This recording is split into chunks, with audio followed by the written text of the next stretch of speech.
একদিন পাড়ার এক ব্রাহ্মণ প্রতিবেশীর বাড়ি অপুর নিমন্ত্রণ হইল। দুপুরবেলা সেই বাড়ির একটি মেয়ে আসিয়া অপুকে ডাকিয়া লইয়া গেল। ওদের রান্নাঘরে দাওয়ায় যত্ন করিয়া পিঁড়ি পাতিয়া জল ছিটাইয়া অপুকে খাবার জায়গা করিয়া দিল।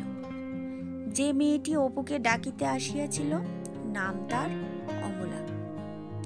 বেশ টকটকে ফর্সা রং, বড় বড় চোখ, বেশ মুখখানি, বয়স তার দিদির মতো।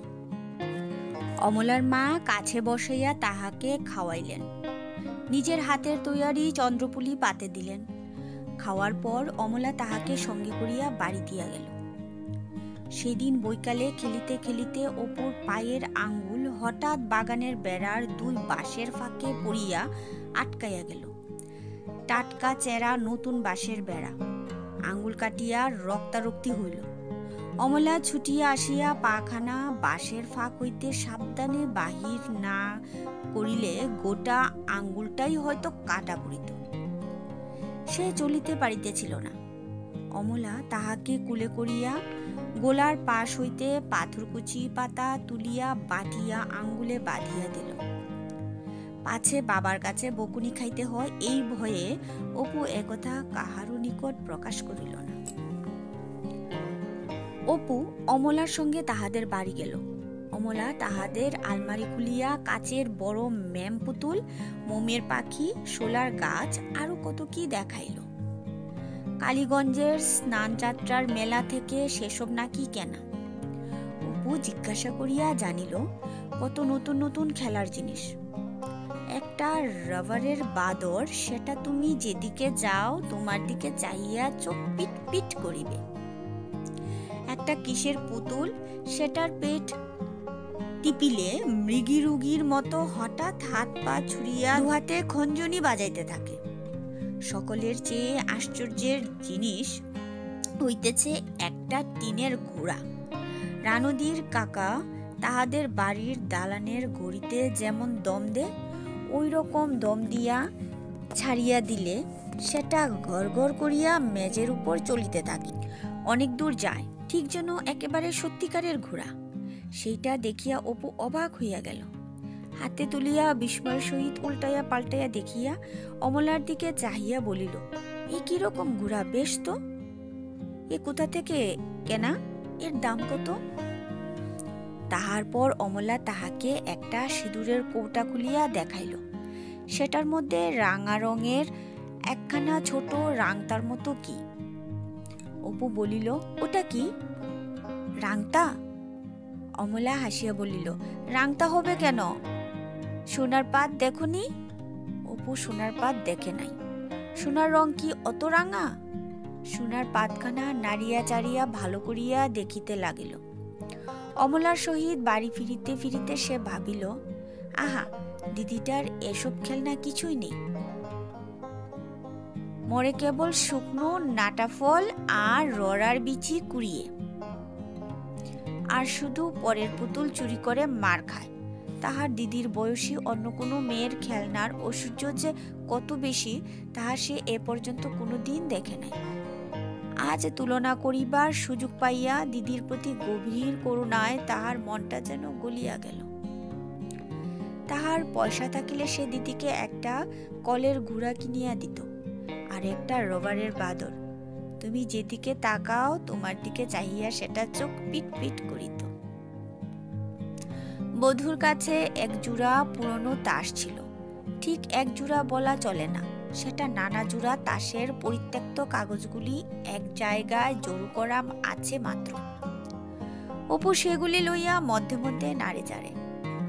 রানুদির বাড়িতে মাঝে মাঝে দুপুরবেলা তাসের আড্ডা বসিত। সে বসিয়া বসিয়া খেলা দেখিত। টেক্কা, গুলাম, সাহেব, বিবি, কাগজ ধরা লইয়া প্রায় মারামারি হয়। বেশ খেলা। সে তাস খেলিতে জানে না, তাহার মা দিদি কেহই জানে না। এক একদিন তাহার মা তাস খেলিতে যায়, তাহার মাকে লইয়া কেহ বসিতে চায় না। সকলে বলে, ও কিচ্ছু খেলা জানে না। সে যদি একজোড়া তাস পায় তবে সে মা আর দিদি খেলে। সন্ধ্যার পরে বধূর ঘরে অপুর নিমন্ত্রণ ছিল। খাইতে বসিয়া খাবার জিনিসপত্র ও আয়োজনের ঘটা দেখিয়া সে অবাক হইয়া গেল। খুব ছোট্ট একখানা ফুল কাটা রেকাবিতে আলাদা করিয়া নুন ও লেবু কেন? নুন লেবু তো মা পাতেই দে। প্রত্যেক তরকারির জন্য আবার আলাদা আলাদা বাটি। ও তরকারি বা কত! অত বড় গলদা চিংড়ির মাথাটি কি তাহার একার জন্য? লুচি তাহার ও তাহার দিদির স্বপ্ন কামনার পারে এক রূপকথার দেশের নীলবেলা আবছায়া দেখা যায়। দিন দুই পরে হরিহর ছেলেকে লইয়া বাড়ি আসিল। এই তো মোটে কয়দিন। এরই মধ্যে সর্বজয়া ছেলেকে না দেখিয়া আর থাকিতে পারতেছিল না। দুর্গার খেলা কয়েকদিন ভালো রকম জমে নাই। অপুর বিদেশ যাত্রার দিন কতক আগে দেশি কুমড়ার শুকনা কুলার নৌকা লইয়া ঝগড়া হওয়াতে দুজনের মুখ দেখা দেখি বন্ধ হইয়া গিয়াছিল। এখন আরো অনেক কুমড়ার খোলা জমিয়াছে। দুর্গা কিন্তু আর সেগুলি জলে ভাসাইতে যায় না। কেন মিছিমিছি এ নিয়ে ঝগড়া করে তার কান মলে দিলাম? আসুক সে ফিরে, আর কখনো তার সঙ্গে ঝগড়া করব না। সব খোলা সেই নিয়ে নিক। বাড়ি আসিয়া অপু দিন 15 ধরিয়া নিজের অদ্ভুত ভ্রমণ কাহিনী সর্বত্র বলিয়া বেড়াইতে লাগিল। কত আশ্চর্য জিনিস সে দেখিয়াছে এই কয়েকদিনে। রেলের রাস্তা, যেখান দিয়া সত্যিকারের রেলগাড়ি যায়, মাটি রাতা, পেঁপে, শশা, অবিকল যেন সত্যিকারের ফল।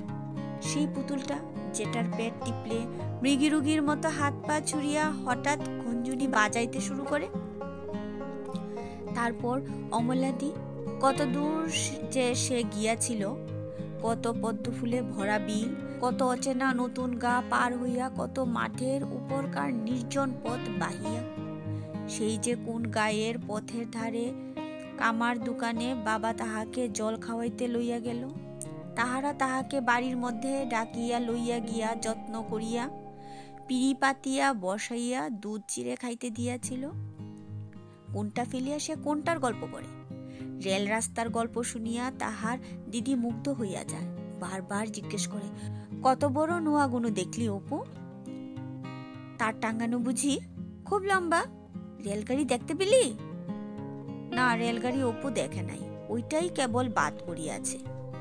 সে শুধু বাবার দোষে। মুটে ঘন্টা 4-5 রেল রাস্তার ধারে চুপ করিয়া বসিয়া থাকলেই রেলগাড়ি দেখা যাইত, কিন্তু বাবাকে সে কিছুতেই বুঝাইয়া উঠিতে পারে নাই। বেলা হইয়া যাওয়াতে ব্যস্ত অবস্থায় সর্বজয়া তাড়াতাড়ি অন্যমনস্কভাবে সদর দরজা দিয়া ঢুকিয়া উঠানে পা দিতেই কি যেন একটা সরু দড়ির মতো বুকে আটকাইল ও সঙ্গে সঙ্গে কি একটা পটাং করিয়া ছিড়িয়া যাইবার শব্দ হইল। ও দুই দিক হইতে দুটো কাঠের মতো কি উঠানে ঢিলা হইয়া পড়িয়া গেল। সমস্ত কার্যটি চক্ষের নিমিষে হইয়া গেল, কিছু ভালো করিয়া দেখিবার কি বুঝিবার পূর্বেই। অল্পক্ষণ পরে অপু বাড়ি আসিল। দরজা পার হইয়া উঠানে পা দিতে সে থমকিয়া দাঁড়াইয়া গেল। নিজের চক্ষুকে বিশ্বাস করিতে পারিল না। এ কি? বারে, আমার টেলিগ্রাফের তার ছিঁড়ল কে? পরে একটু সামলাইয়া লইয়া চাহিয়া দেখিল উঠানের মাটিতে ভিজা পায়ের দাগ এক মিলায় নাই। তাহার মনের ভিতর হইতে ডাকিয়া বলিল, মা ছাড়া আর কেউ নয়, কখনো আর কেউ নয়, ঠিক মা। বাড়ি ঢুকিয়া সে দেখিল মা বসিয়া বসিয়া বেশ নিশ্চিন্ত মনে কাঁঠাল বিচি ধুইতেছে। সে হঠাৎ দাঁড়াইয়া পড়িল এবং যাত্রাদলের অভিমন্যুর ভঙ্গিতে সামনের দিকে ঝুঁকিয়া তীব্র মিষ্টি সুরে কহিল, আচ্ছা মা, আমি কষ্ট করে ছুটাগুলি বুঝি বন বাগান ঘেটে নিয়ে আসিনি? সর্বজয়া পিছনে চাইয়া বিস্মিতভাবে বলিল, কি নিয়ে এসেছিস? কি হয়েছে? আমার বুঝি কষ্ট হয় না? কাটায় আমার হাত পা ছিঁড়ে যায়নি বুঝি? কি বলে পাগলের মতো, হয়েছে কি? আমি এত কষ্ট করে টেলিগ্রাফের তার টাঙ্গালাম আর ছিঁড়ে দেওয়া হয়েছে না? তুমি যত উদ্ভুটটি কাণ্ড ছাড়া তো একদণ্ড থাকো না বাবু। দেখেছি কি পথের মাঝখানে কি টাঙানো রয়েছে, টেলিগ্রাফ কি ফিলিগ্রাফ। আসছি তাড়াতাড়ি ছিঁড়ে গেল, তা এখন কি করব বলো। পরে সে পুনরায় নিজ কাজে মন দিল। কাল সারাদিন কোথায় নীলমণি জ্যাঠার ভিটা, কোথায় পালিতের বড় আমবাগান, কোথায় প্রসন্ন গুরু মহাশয়ের বাসবন, ভয়ানক ভয়ানক জঙ্গলে একা ঘুরিয়া বহু কষ্টে উঁচু ডাল হইতে দোলানো গুলঞ্চলতা কত কষ্টে জোগাড় করিয়া সে আনিল। এখনই রেল রেল খেলা হইবে, সব ঠিকঠাক আর কি না। উফ! হঠাৎ সে মাকে একটা খুব কড়া, খুব রূঢ়, খুব একটা প্রাণ বিধানু কথা বলিতে চাহিল এবং খানিকটা দাঁড়াইয়া বোধ হয় অন্য কিছু ভাবিয়া না পাইয়া আগের চেয়ে তীব্র নিখাদে বলিল, আমি আজ ভাত খাবো না, যাও, কক্করে খাবো না। তাহার মা বলিল, না খাবি যা, ভাত খেয়ে একেবারে রাজা করে দেবেন কিনা। এদিকে তোর রান্না নামাতে তোর সহে না। না খাবি যা, দেখবো খিদে পেলে কে খেতে দে। ব্যাস, চোখের পলকে সব আছে, আমি আছি, তুমি আছো। সেই তাহার মা কাঁঠাল বিচি দুইতেছে, কিন্তু অপু কোথায়? সে যেন কর্পূরের মতো উড়িয়া গেল। কেবল ঠিক সেই সময়ে দুর্গা বাড়ি ঢুকিতে দরজার কাছে তাহাকে পাশ কাটাইয়া ঝড়ের বেগে বাহির হইয়া যাইতে দেখিয়া বিস্মিত সুরে ডাকিয়া বলিল, অপু, কোথায় যাচ্ছিস অমন করে? কি হয়েছে? অপু শোন। তাহার মা বলিল, জানি না আমি, যত সব অনাচ্ছিষ্টি কাণ্ড বাপু তোমাদের। হাড় মাস কালি হয়ে গেল, কি এক পথের মাঝখানে টাঙিয়ে রেখেছে, আসছি ছিঁড়ে গেল, তা এখন কি হবে? আমি কি ইচ্ছে করে ছিঁড়েছি? তাই ছেলের রাগ, আমি ভাত খাবো না। না খাস যা, ভাত খেয়ে সব একেবারে সজ্ঞে ঘন্টা দেবে কিনা তোমরা। মাতা পুত্রের এরূপ অভিমানের পালায় দুর্গাকেই মধ্যস্থ হইতে হয়।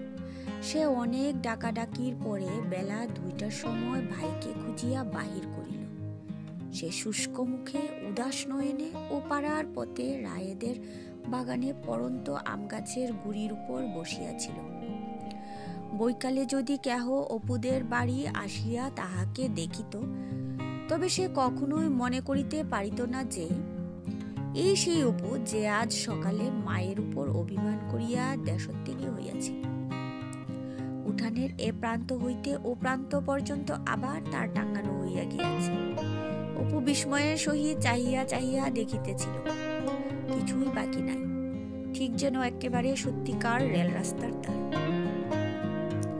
সেই সতুদের বাড়ি গিয়া বলিল, সতুদা, আমি টেলিগ্রাফের তার টাঙিয়ে রেখেছি আমাদের বাড়ির উঠোনে, চলো রেল রেল খেলা করি, আসবে? তারকে টাঙিয়ে দিল রে। আমি নিচে টাঙ্গালাম, দিদি ছোটা এনে দিয়েছিল। সতু বলিল, তুই খেলগে যা, আমি এখন যেতে পারবো না।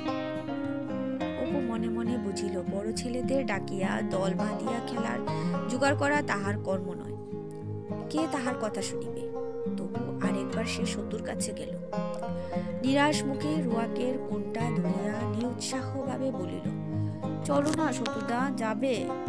তুমি, আমি আর দিদি খেলবো এখন।